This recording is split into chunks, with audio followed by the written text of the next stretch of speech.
I don't want them there, Jessica. They'll embarrass us in front of everyone. My mother-in-law's voice crackled through the phone, each word hitting me like a physical blow. The twins, they're just not appropriate for such an elegant event. I stood in my kitchen, gripping the counter so hard my knuckles turned white, staring at the handmade anniversary card my 8-year-old twins had spent hours creating. Emma and Ethan had poured their hearts into it, carefully writing each letter despite their physical challenges. Marie, they're your grandchildren, I said, fighting to keep my voice steady. They've been looking forward to your 40th anniversary party for weeks. Looking forward to it? She scoffed. They can barely walk properly. Do you know how it would look to have them wobbling around the country club? My friends from the charity board will be there. I have a reputation to maintain. My name is Jessica, and at 35, I've spent the last 8 years fighting for my twins' right to exist in spaces where people like my mother-in-law think they don't belong.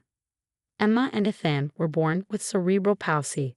While their minds are sharp as tacks, their bodies don't always cooperate. Every step is a victory. Every clearly spoken word is a triumph.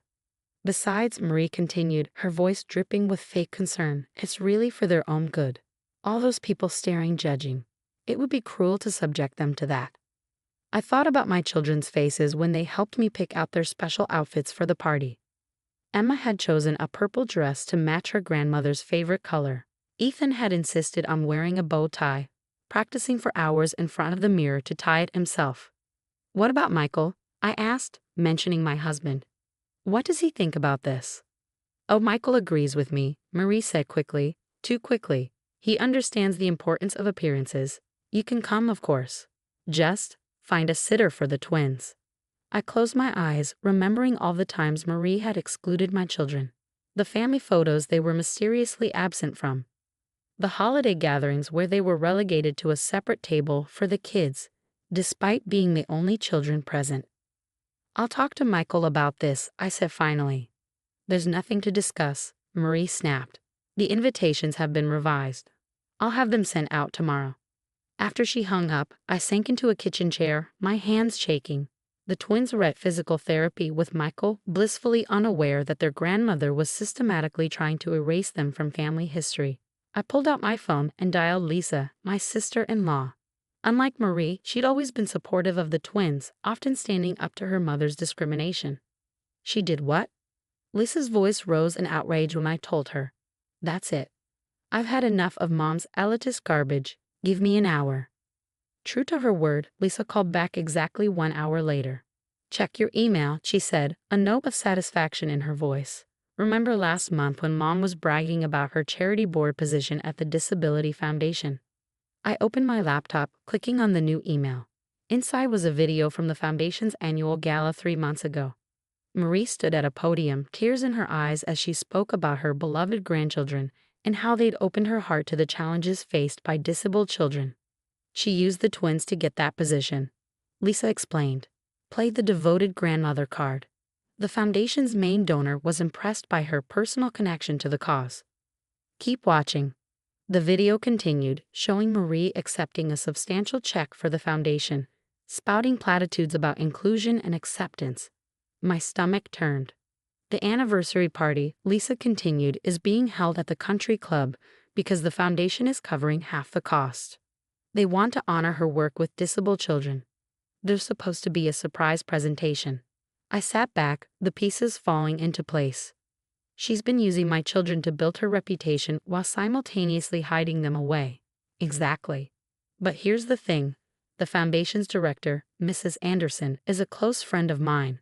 She's been wanting to meet the twins for months. Marie keeps making excuses. A plan began forming in my mind. Lisa, can you get me Mrs. Anderson's number? Already sent it to you. And Jess, make her regret this. After hanging up, I looked at the handmade anniversary card again. Emma had drawn hearts all around the edges, while Ethan had written, "We love you, Grandma," in his careful, shaky handwriting. They'd worked on it for days, determined to make it perfect. I picked up my phone and dialed Mrs. Anderson's number. She answered on the second ring. Mrs. Anderson, this is Jessica Chen, Marie Mitchell's daughter-in-law. I think there's something you should know about my children's relationship with their grandmother. By the time Michael brought the twins home from therapy, I had everything in place. He found me in the kitchen, starting dinner. Mom called, he said, hovering in the doorway. Something about the party invitations being revised. I turned to face him, noting the guilt in his expression. Did she tell you why? He shifted uncomfortably. Jess, you know how she gets. Maybe it would be easier if. If what? I interrupted. If we hide our children away, pretend they don't exist so your mother can maintain her perfect image. That's not fair. No, it's not fair. None of this is fair. But I'm done letting her shame our children. I told him about the video, about how his mother had used our children to secure her position while simultaneously excluding them from family events. His face darkened with each word. She's gone too far, he said finally. What do you want to do? I smiled, checking my phone as a text from Mrs. Anderson came through. Nothing. We're going to let your mother dig her own grave. But keep your phone on tonight. You won't want to miss what happens at midnight. The twins rolled into the kitchen in their wheelchairs, chattering excitedly about their therapy progress. Emma had managed to take 10 steps unassisted, while Ethan had mastered a new grip technique. Can we practice our dance for Grandma's party? Emma asked, her eyes shining with hope. I shared a look with Michael before turning to our children. Of course you can, sweetheart. In fact, I think Grandma is going to be very surprised by your performance. As I watched them practice their wheelchair waltz, something they'd been working on for weeks as a surprise for the anniversary party, I knew Marie's midnight wake-up call would be one she'd never forget. I couldn't sleep that night, watching the clock inch toward midnight. The twins were tucked in bed, their dance outfits carefully laid out for tomorrow's practice session. Michael sat beside me in the living room, both of us staring at our phones. At exactly midnight, my phone lit up with a text from Mrs. Anderson. It's done. Seconds later, Marie's number flashed on Michael's screen. He put it on speaker. Michael. Her voice was shrill, panicked. Turn on channel 7 right now. Someone's trying to destroy me. We already had the TV on, watching as the local news station aired its midnight special report. The headline scrolled across the bottom. Local charity board member accused of discrimination against disabled grandchildren. The broadcast played the video from the foundation gala, followed by audio recordings of Marie's phone calls, not just to me, but to others, revealing a pattern of discrimination. The reporter's voice was appropriately somber as she detailed how Marie Mitchell, board member of the Disability Inclusion Foundation, had systematically excluded her own disabled grandchildren from family events while using their story to advance her social standing. How did they get those recordings? Marie demanded. This is slander. I'll sue them. No, Mom, Michael said quietly. You won't. Because everything they're showing is true, isn't it? I was protecting our family's reputation. You don't understand what it's like, having to explain to people why your grandchildren can't walk properly, why they need those awful wheelchairs. Those awful wheelchairs help my children move independently, I cut in. They're not an embarrassment, they're tools that give Emma and Ethan freedom. Jessica. Mary spat my name like it was poison. You did this, didn't you? You vindictive little. Mrs. Mitchell. A new voice joined the call. This is Patricia Anderson from the Disability Inclusion Foundation. I think we need to discuss your position on the board. The silence that followed was deafening. Patricia. Marie's voice switched to her sugar-sweet social tone. This is all a misunderstanding. If you let me explain. Save it, Marie. I've seen the evidence. The Foundation's mission is to promote inclusion and acceptance. Your treatment of your own grandchildren goes against everything we stand for. The board will be meeting tomorrow morning to discuss your removal. But the anniversary party, Marie protested. The Foundation is sponsoring. Not anymore, Mrs. Anderson said firmly. However, we would love to redirect that sponsorship to a special celebration honoring your grandchildren's achievements. I understand Emma and Ethan have been preparing a wheelchair dance performance. I could practically hear Marie deflating. A wheelchair dance, she whispered. Yes, I said. They've been practicing for weeks. They wanted to surprise you, to show you how far they've come. But I guess that doesn't fit with your perfect image, does it? The line went dead. Michael looked at me, a mix of emotions playing across his face. The party's tomorrow night, he said. What do you think she'll do? Probably try to cancel it, I replied. But Lisa and Mrs. Anderson have already contacted all the guests. They know the truth now. The question is, What are we going to do? Michael reached for my hand. We're going to that party. All of us. It's time Mom learned that family means accepting people as they are, not as she wants them to be. The next morning brought a flurry of calls and texts. Marie had indeed tried to cancel the party, only to learn that the country club was now hosting an inclusion celebration sponsored by the foundation. Lisa had worked through the night, transforming the event from a traditional anniversary party into something far more meaningful. Emma and Ethan were ecstatic when we told them the party was still on. "Can we still do our dance, Mommy?" Emma asked, her eyes wide with hope. "Of course, sweetheart. In fact, you're going to be the stars of the show." We spent the morning getting ready. Emma twirled in her purple dress, while Ethan finally mastered his bow tie. Their wheelchairs had been decorated with twinkling lights, transforming them from medical equipment into magical carriages. As we pulled up to the country club, I saw Marie and my father-in-law standing at the entrance. She was wearing her planned anniversary outfit, but her usual confident posture was nowhere to be seen. Instead, she looked small, defeated. "The twins are here," someone announced as we approached.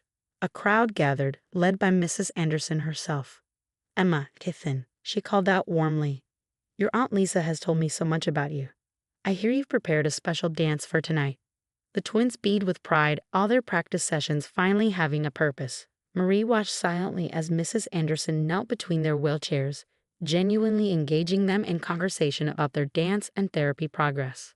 My father-in-law stepped forward, tears in his eyes. Unlike Marie, he had always shown love to the twins, though he had never stood up to his wife's discrimination. Until now. "Marie," he said, his voice carrying in the sudden quiet. "These are our grandchildren. It's time you saw them for who they are, not what you think they should be." The crowd parted as Emma and Ethan rolled forward, stopping in front of their grandmother. Emma reached into her wheelchair pocket and pulled out the handmade card they had created. "Happy anniversary, Grandma," she said softly. "We made this for you." Mary's hands trembled as she took the card. She opened it, reading the careful handwriting, tracing the lovingly drawn hearts. For the first time, I saw her perfect facade crack completely. "I'm so sorry," she whispered, tears streaming down her face. "I've been so wrong." The party transformed into something far more meaningful than a simple anniversary celebration. Emma and Ethan's wheelchair dance became the highlight of the evening, their practiced movements drawing both tears and applause from the guests. They spun and twirled, their decorated wheelchairs catching the light, proving that disability didn't mean inability. Mary sat in the front row, her perfectly composed mask completely shattered. She watched her grandchildren perform with new eyes, perhaps finally seeing them as they truly were, not burdens or embarrassments, but children full of life, love, and determination. After their performance, Mrs. Anderson took the microphone. "Tonight was supposed to be about honoring a long marriage," she began, "but instead it's become about something even more important, learning to open our hearts and minds to the beauty in our differences." She turned to Marie. "Mrs. Mitchell, your position on our board was meant to represent acceptance and understanding. While recent events have shown us that wasn't the case, tonight has given us hope that people can change and that love can overcome prejudice." Marie stood slowly, her hands shaking as she approached the microphone. The room fell silent. "I spent so many years worried about appearances," she said, her voice trembling, "about what others would think. In doing so, I missed what was right in front of me, the courage, the determination, and the pure joy my grandchildren bring to this world." She turned to Emma and Ethan. "I don't deserve your forgiveness, but I promise to spend every day trying to be the grandmother you deserve." Emma rolled forward, taking her grandmother's hand.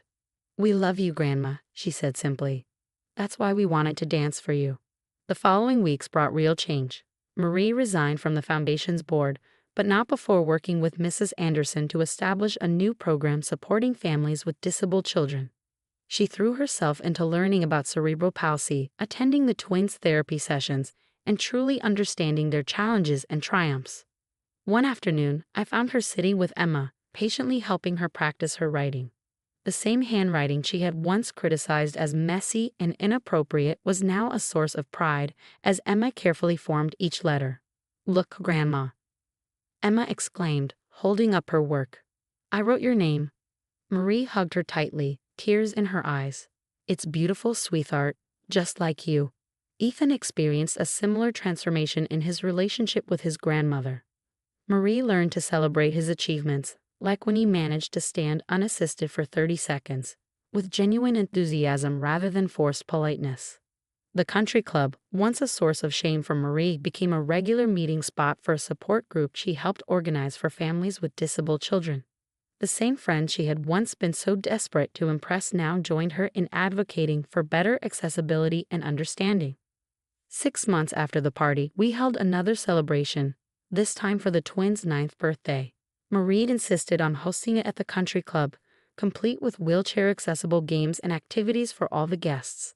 As I watched her interact with Emma and Ethan, helping them blow out their candles and open presents, Lisa came to stand beside me. "Quite a change, isn't it?" she said, smiling. "Who would have thought that midnight news report would lead to this?" I nodded, remembering the panic in Marie's voice that night. Sometimes people need a wake-up call to see their own prejudices. "You know," Lisa added, "Mom told me yesterday that those therapy sessions she's been attending, they're not just about understanding the twins. She's working through her own issues, confronting why she was so focused on appearances." The party wound down as evening approached.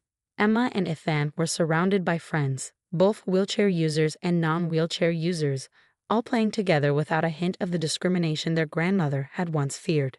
Marie approached me as I was packing up decorations. "Jessica," she said softly, "I know I can never fully make up for how I treated them, how I treated you. But thank you for not giving up on me, for giving me the chance to learn and grow." I hugged her, something I hadn't done in years. "That's what family does," I replied. "We give each other chances to be better." As we drove home that evening, Emma and Ethan chattered excitedly about their party. I caught Michael's eye. He smiled, reaching for my hand. "You know," he said, "when you planned that midnight revelation, I was worried it would destroy our family. Instead, it made us stronger." Looking in the rearview mirror at our children, their faces glowing with happiness, their wheelchairs decorated with birthday streamers, I knew he was right. Sometimes it takes a moment of complete breakdown to build something better, stronger, and more beautiful than before. Marie's journey from rejection to acceptance wasn't just about learning to love her grandchildren as they were. It was about understanding that family isn't about perfect appearances or meeting societal expectations. It's about love, acceptance, and the willingness to grow and change together. The twins still have their challenges, but now they face them with their grandmother's genuine support and understanding. And every time I see Marie patiently helping them practice their exercises or proudly showing off their achievements to her friends, I'm reminded that it's never too late to open your heart and change your perspective. Sometimes the hardest call to make is the one that forces people to confront their own prejudices. But as our family learned, it can also be the most important call of all.